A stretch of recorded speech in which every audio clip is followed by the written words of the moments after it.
బాబాయ్ నమస్తే, ఏం పేరు? నమస్తే. ఉప్పల హనుమంతరావు. హనుమంతరావు గారు, ఏం లేదు, ఇప్పుడు జిహెచ్ఎంసీ ఎన్నికలు వస్తున్నాయి కదా, మరి తెలంగాణ రాష్ట్రంలో గతంలో మనం బీఆర్ఎస్ ప్రభుత్వం చూసాం 10 ఏళ్ళు, ఇప్పుడు కాంగ్రెస్ వచ్చింది. మరి ఎట్లా అనిపిస్తుంది అంటే ఇప్పుడు దాదాపుగా 5 పార్టీలు ఇక్కడ ఫైట్లో కనపడుతున్నాయి. ఏంటంటే బీఆర్ఎస్ ఒకటి ఉంది, బీజేపీ, కాంగ్రెస్, పవన్ కళ్యాణ్ పార్టీ కూడా ఇప్పుడు మొన్ననే పార్టీ ఆఫీస్ ఓపెన్ చేసిండు, అలాగే కవితమ్మ, ఇది టీఆర్ఎస్ పార్టీ. ఎలా ఉండబోతుంది సిచ్యువేషన్ ఏంటి? గత ప్రభుత్వం బాగుంది, ఈ ప్రభుత్వం బాగుంది? గత ప్రభుత్వమే బాగుంది. ఎందుకని? ఎందుకు అంటే అయినా ఏ హామీలు అయినా కానీ ఎలక్షన్లలో మేనిఫెస్టోలో పెట్టకుండా ప్రజల బాధలను అర్థం చేసుకొని ప్రజలు అడగకున్నా కానీ ప్రభుత్వం నుంచి వచ్చే ఫలాలను వాళ్ళకి అందించాడు. ఎవరు? కేసీఆర్. తిన్నాడని ఇప్పటి వాళ్ళు అంటున్నారు. మా ఊర్లో ఆఫ్టర్ ఆల్ ఒక చిన్న కౌన్సిలర్ కానీ పంచాయతీ మెంబర్ కానీ ఈ రోడ్లు మోరీలు చేసేసే లక్షలు కోటీశ్వర్లు అయ్యారు. మరి ఒక రాష్ట్రాన్ని పరిపాలించినటువంటి సీఎం ఆయన ఏ మొత్తంలో తినిండొచ్చు మనం అనుకుందాం. తింటున్నారని ఆయన కాళేశ్వరం కట్టిండు. కాళేశ్వరంలో చాలా పెద్ద లక్ష కోట్ల రూపాయలు అవినీతి అన్నారు.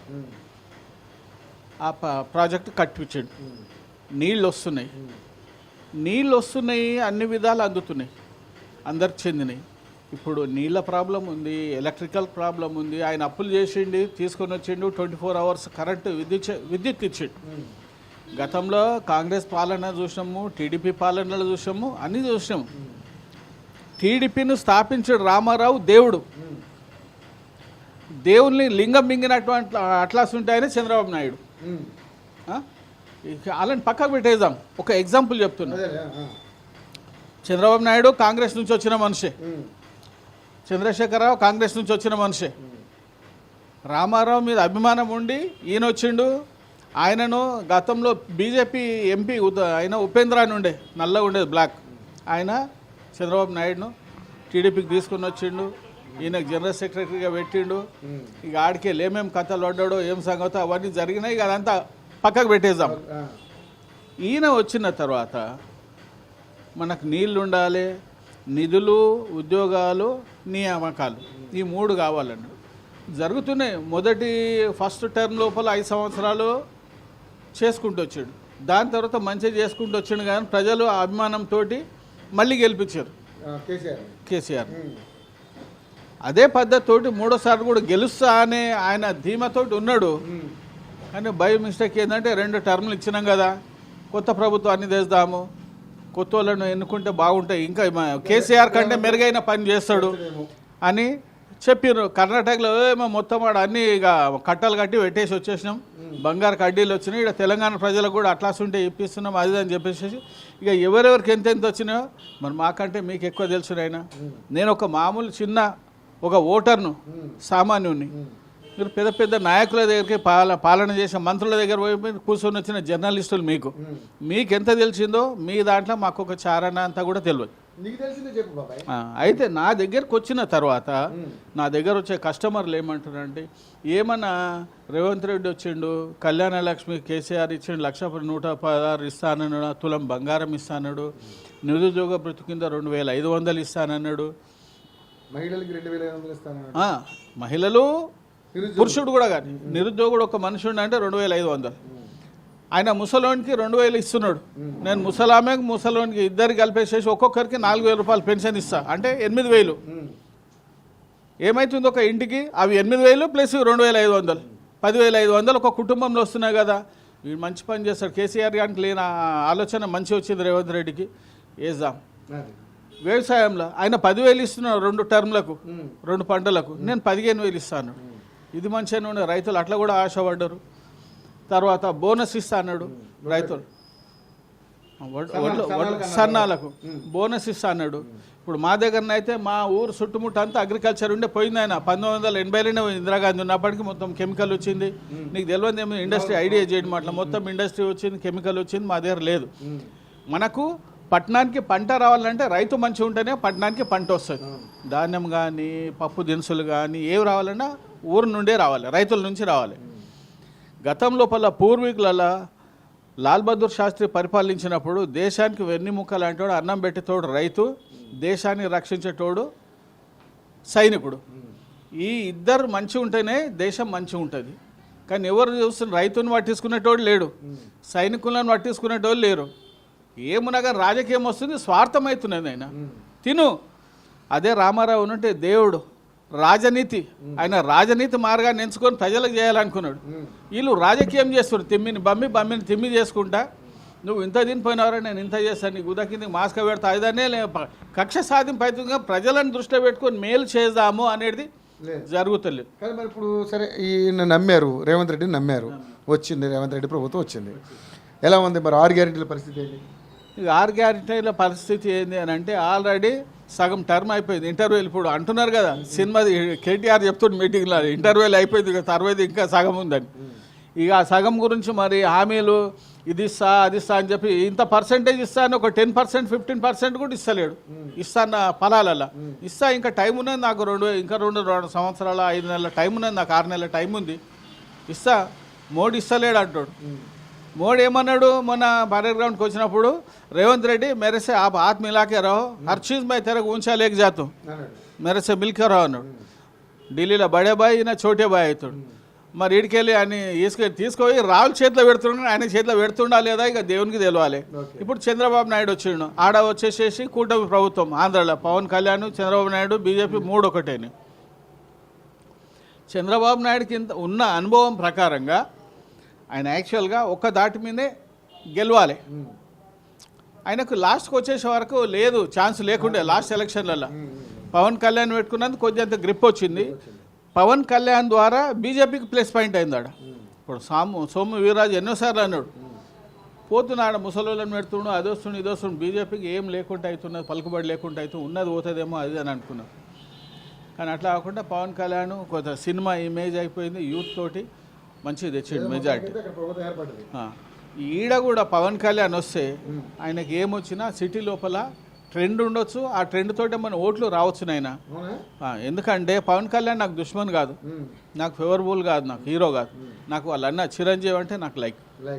ఆయన నటన ఉంది, మాట ఉంది, టాలెంట్ ఉంది. ఇక ఈయనకి ఎందుకంటే ఇవాళ రేపు పిల్లలకి ఎట్లుంది, దాన్ని ఏమంటారు, నిజమైన కళాకారుని ఇచ్చేద్దామంటే ఎస్ఎంఎస్లో పంపించాలి, దీనికి ఎస్ఎంఎస్ వచ్చేది ఎన్నుకో అనే టైప్ అయిపోయింది ఇప్పుడు. సో ఈ ఎస్ఎంఎస్ల మీద వచ్చేటోడు పెద్ద ఇది కాదు. రాజకీయంలోకి రావాలంటే అనుభవం ఉన్నాయని సీనియారిటీ తోటి ఉండాలి మనిషి. ఉడుకు రక్తం ముందు తెచ్చినాము అని అంటే వాడు ఎప్పుడు ఏ నిర్ణయం తీసుకొని ఏం చేస్తాడు. సీనియారిటీ పవన్ కళ్యాణ్ రాలేదంట, ఇంకా రాలే. ఎందుకంటావా, చిరంజీవి అంత అనుభవం ఉన్న మనిషి, ప్రజారాజ్యం పార్టీ పెట్టి 26 సీట్లు తెచ్చిండు. ఆయన 26 సీట్లు గెలిచింది. ఆయన ఉండుంటే ఆయనకి ఇంకా ఫ్యూచర్ ఉండే. ఆయన మరి ఆయన వైఎస్ రాజశేఖర రెడ్డితో కలిసి ఢిల్లీకి పోయే ఆయనకు రాజ్యసభ మెంబర్ ఇస్తుండని చెప్పేసి ఉన్న మందిని తీసేసి. సరే ఇప్పుడు మన పరిస్థితి వద్దాం. ఇప్పుడు మరి జిహెచ్ఎంసీ ఎలక్షన్స్ వస్తున్నాయి కదా, మరి మన కుత్బుల్లాపూర్ నియోజకవర్గంలో ఏమేమి సమస్యలు ఉన్నాయి? ఎందుకంటే అటు ఏపీ ఇటు తెలంగాణ రాజకీయాల గురించి చాలా బాగా మాట్లాడారు మీరు. ఇక్కడ మన పరిస్థితి ఏంటి? ఇప్పుడు ఉన్నటువంటి కాంగ్రెస్ ప్రభుత్వం, ఇప్పుడు కుత్బుల్లాపూర్ అంటే ఇక్కడ కేపీ వివేకానంద ఇక్కడ ఎమ్మెల్యేగా ఉన్నాడు. సో మరి ఇది బీఆర్ఎస్ సీట్ అయింది. ఇది ఎలా ఉంది ఇక్కడ? అంటే డ్రైనేజ్ కానీ వాటర్ కానీ ఎలా అనిపిస్తుంది? ఇగో చూడు, ఒకటి చూడు కనబడుతున్నది మనకి షాప్ ముందే. ఇది 25 రోజులు అవుతుంది. ఆయన కంప్లైంట్ ఇచ్చారు. కంప్లైంట్ ఇస్తే మున్సిపల్ వాళ్ళు ఏమంటున్నారు, 836 నంబర్ సీరియల్ మీరు కంప్లైంట్ ఇచ్చింది అని అంటాడు. ఇవాళకి 22 రోజులు చూడండి, జర అక్కడ వీడియో పెట్టిన. ఇప్పుడు కూడా ప్రతాప్ దగ్గర నేను పోయి కటింగ్ చేసేసి వచ్చిన. నాయన 25 రోజులతో ఏం చేద్దాం రా, వాడు మంచోడు అనుకున్నాం, రేవంత్ రెడ్డికి నేను సపోర్టే, కానీ వాడు కింది స్థాయిలో అంత ఆఫీసర్లు ఏడైనా అంతే సార్. ప్రధానమంత్రి కానీ ఇందిరాగాంధీ ఉన్నప్పుడు కూడా ఆమె మంచి పని చేసింది. ప్రతి జాగాలు వచ్చి చూడరు, లీడర్ ముఖ్యమంత్రి చూడడు, ప్రధానమంత్రి ఎవరు చూడడు, ఆ శాఖోడు కూడా వచ్చి చూడడు. కింది స్థాయిలు ఏదైతే యంత్రాంగం ఉందో యంత్రాంగం వాళ్ళు చూసుకోవాలి, కంప్లైంట్ ఇచ్చినప్పుడు కరెక్ట్ చూసుకోవాలి. మళ్ళీ ఇప్పుడు కేసీఆర్ పీరియడ్ లోపల ఈవెన్ కరెంటు పోయినా, డ్రైనేజ్ ప్రాబ్లం ఉందన్నా, వీధి లైట్లు పోయినైనా కానీ చెప్పేసేస్తే విత్ ఇన్ 5 minutes లోపల వాళ్ళు జీపే వేసుకొని వచ్చేసేస్తారు. ఉన్నాడుగా మరి కంప్లైంట్ ఇచ్చాడు. కంప్లైంట్ ఇచ్చిన తర్వాత ఇప్పుడు ఎట్లయితుందంటే పటేల్ పట్వారి నా పట్టు ఎట్లా కొడతారో కొట్టరా మోడు అన్నట్టు పైన పట్వారి ఉన్నాడు, పెళ్ళామే మోగని మాటినది. ప్రభుత్వం నీదున్నది, వీళ్ళు మరిగా అయితే లేవు పనులు. ఇప్పుడు మనం ఈ చిన్న ఇష్యూ గురించి మనం ఆయన రేవంత్ రెడ్డి దగ్గరికి పోవద్దు. తాగే నీళ్ళు వస్తున్నాయి కానీ 3 రోజులకు ఒకసారి వస్తున్నాయి, అంత బురద వస్తున్నాయి నీళ్ళన్నీ మడ్డి వర్షాలు పడుతున్నాయి కదా. బోర్లలో కూడా నీళ్లు లేవు నైనా. కరెక్టా కాదా నైనా? మొన్న ఈ మన మెడికల్ షాప్ రెడ్డి బేకరీ కాడ బోర్ వేయించాడు. అప్పటి వరకు మా పక్క బోర్లో జర మంచిగానే వస్తుండే, ఇప్పుడు నీళ్ళు చూపెడతాను. ఇప్పుడు నీ ముంగట నేను ట్యాప్ వేసి చూపెడతాను. నీళ్ళు బోర్లో నీళ్ళు ఎట్లా వస్తున్నాయి అంటే మడ్డి వస్తున్నాయి. ఎట్లా మన భూగర్భ జలాలు అడిగంటిని. ఆయన ఉన్నప్పుడేమో చెరువులు నింపిండు, మిషన్ భగీరథ కింద భూగర్భ జలాలు వచ్చేసేసి బోర్లో కూడా నీళ్ళు మంచిగానే వచ్చినాయి. ఇప్పుడు ఆయన లేడు, చేత కాదు, సీనియర్ మనిషి. కాకపోతే ఏంటంటే ఇక నామోషి లెక్కలైపోయి నేను ఇంత పరిపాలించినా కూడా ప్రజలకు నా మీద ఇంత పెద్ద విరక్తి ఎందుకు వచ్చింది అనేది ఆయన లోపల ఉడికిపోతున్నాడు. ఏమొచ్చి మాట్లాడతాం, వచ్చి అసెంబ్లీలో కూర్చుందామంటే వీడు చీటికి మాటికి నీ గోటీలాడి పాడదేంగతా, నీ తొండలు ఇడుస్తా, నీకు మెడలేసుకుంటా, అది వాడతాంగతా, ఏం బీగుతావు, అది అంతా మాట్లాడుతున్నాడు. సరే, మరి ఇప్పుడు జిహెచ్ఎంసీ ఎలక్షన్ వస్తున్నాయి కదా బాబాయ్, మరి ఎవరికి అవకాశం ఉంటుంది తెలంగాణలో? బీఆర్ఎస్కే ఉంటుంది. ఎందుకు అంటున్నావు అని అంటున్నావు? ఎందుకంటే ప్రజలు గతంలో కేసీఆర్ చేసిన పనులను ఇక్కడ రేవంత్ రెడ్డి వచ్చిన పనులకు 30 నెలలు అవుతుంది. ఆయన రెండుని బేరేజ్ చేసుకున్న తర్వాత ఎందుకు రా నాయన అని ఆ గుడ్డోని కంటే కాదు. ఇప్పుడు మరి బస్సు ఫ్రీ ఇచ్చిండు కదా, కరెంటు 200 యూనిట్లకు ఫ్రీ వస్తుంది కదా, అదేవిధంగా గ్యాస్ వస్తుంది కదా, ఇంకా చేస్తున్నాడు. చెప్పాలనా అయ్యా? ఒక మాటను, బస్సు ఫ్రీ ఎవరికి ఫ్రీ ఉంది?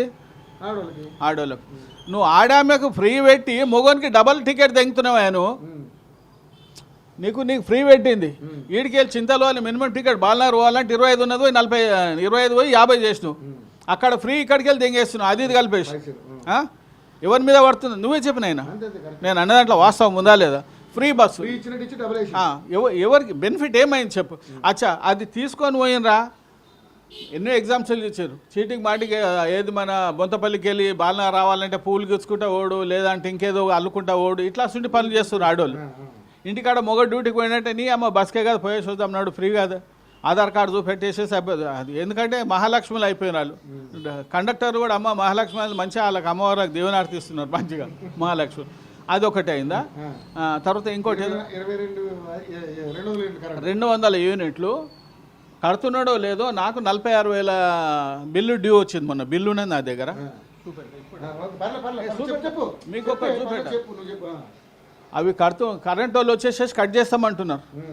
అన్న మాకు బిల్లు వస్తలే, మీరు ఏమన్నా వస్తే మీరు వచ్చేసేసేసి మీ లీడర్ వచ్చి మా సార్ తోటి మాట్లాడుండ్రి, మాకు సార్ ఆదేశం ఇస్తుండే, మేము కట్ చేసి పాడదెంగుతాం డిస్కౌంట్. అరే ఏం వా పొన్నం ప్రభాకర్ మాట్లాడిన పేపర్ కూడా చూపెట్టినా, పేపర్కి ఇచ్చిండు. ఎవరు మీరు సెలూన్ల కాడికి కానీ, తర్వాత ల్యాండ్ల కాడికి కానీ, సాకలో దగ్గర కానీ, ఎవరినే కానీ కులవృత్తిదారుల దగ్గర మీరు కరెంట్ కట్ చేయొద్దు అని మరి ఆయన అన్నాడు. అంటే సార్ వాళ్ళు అన్నదానికి మాటలకే పరిమితం సార్, మాకు మాత్రం పైనుంచి ఆర్డర్ వచ్చింది, మేము ఇది చేస్తాము. ఇది అయిపోయింది. ఇంకొకటి అదే గ్యాస్ వస్తున్నది అని అంటే అది ఎంతమందికి వస్తుంది ఏం సంగతి తెలియదు. అప్పుడు గ్యాస్ బుక్ చేసినాము అని అంటే ఫ్రీ గ్యాస్ అంటే వదిలేసేసాయి, అది వచ్చేటోళ్ళకే వస్తుంది, అందరికీ రాదు కదా నాయన ఫ్రీ గ్యాస్. ఇప్పుడు గ్యాస్ బుక్ చేస్తున్నాము అని అంటే ఇక చలో, ఇప్పుడు అంటే ఇరాక్ అమెరికా ఈ మధ్యన యుద్ధాలు అవుతున్నాయి కాబట్టి ఏదో హర్ముజ్ జలసంధి ఇప్పుడు మనకి సబ్సిడీ గ్యాస్ గురించి ఎవరికైనా వస్తుందా? సబ్సిడీ గ్యాస్ అంటే మరి నాకు పాత గ్యాస్ నాకు సిలిండర్ తీసుకున్నా అంటే నాకు 49 రూపాయలే పడుతుంది బ్యాంకులో, పడతలే. సో అది కూడా ఎవరు రావట్లేదు. సో మరి ఎందుకంటే నాకు వ్యక్తిగతంగా నాకు దుష్మన్ గాడినైనా రేవంత్ రెడ్డి, ఎందుకంటే నాకు పాలేడు కాదు, ఇది కాదు. నువ్వు చెయ్యి, ప్రజల గురించి వచ్చినావు, ప్రజాప్రతినిధులు నువ్వు చెయ్యి, ప్రజాపాలన జరగాలి, అంతే. జరగలే మరి. నువ్వు వచ్చినావు ఆడ రాజ్భవన్లో మొత్తం తీసేసి గడియలేదు అది అని చెప్పి ఊడవీకి పారదెక్కినావు, తీసేసినావు. హైడ్రా మా కొత్లాపూర్లో ఏం జరగలేదు అయినా, దూరమైనా కానీ కుత్బులాపూర్లో హైడ్రా ఏం జరగలే. ఈడ ఏం హైడ్రా మీద ఎక్కడైతే జరుగుతుందో ప్రజలు అక్కడ కూడా కొద్దిగా విరోధంగా ఉన్నారు.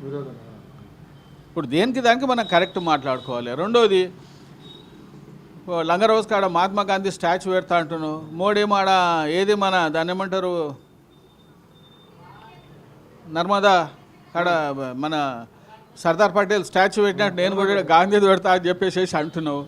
పెట్టు, కాంగ్రెస్ మనిషి ఆయన, నీ ఒక్కనికే కాదు, మహాత్మా గాంధీ భారతదేశానికి స్వతంత్రం వచ్చింది, మనం ఫ్రీడమ్ బతుకుతున్నాం అని అంటే జాతిపిత నేను ఒక్కరికే కాదు అందరికీ కూడా ఇది ఇవాళ మనం మంచిగా ఉన్నాము బ్రిటిష్ పరిపాలన వాళ్ళతోటి మనం మంచిగా ఉన్నాము అని అంటే వాళ్ళు చేసిన కృషితోటి మనం ఇవాళ మంచిగా ఉన్నాం. ఎదుటోళ్ళు ఇల్లు కూల్చి కట్టడం అనేది కరెక్ట్ కాదు కదా, అది వస్తున్నటువంటి వ్యతిరేకత. అది ఇప్పుడు వీడు కూడా చేస్తాడు. దీనికి పునాది ఏది సిటీ లోపల కేసీఆర్ ఉన్నాడు, ఆయన ఇచ్చిన అదే మూసిన అది మంచిగా చేద్దామని, కానీ ఆడ తీసేద్దాము అంటే ప్రజల వ్యతిరేకత వచ్చేసి దాన్ని పక్కకు పెట్టేసాడు.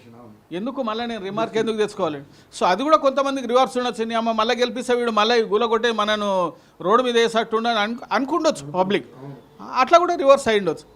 ఇవాళ రాబోయే రోజులు ఎలా ఉండబోతుంది అంటే ఇప్పుడు జిహెచ్ఎంసీలో ఇప్పుడు 150 నుంచి 300 పెరిగే అవకాశం ఉంది అంటున్నారు. మరి ఎట్లా ఉంటుంది? బీఆర్ఎస్కి వచ్చే అవకాశం ఉందా? బీఆర్ఎస్ వస్తుంది ఆయన, నేను పేరు మర్చిపోయినా, నువ్వు మధ్యాహ్నం వస్తలేవు రవి.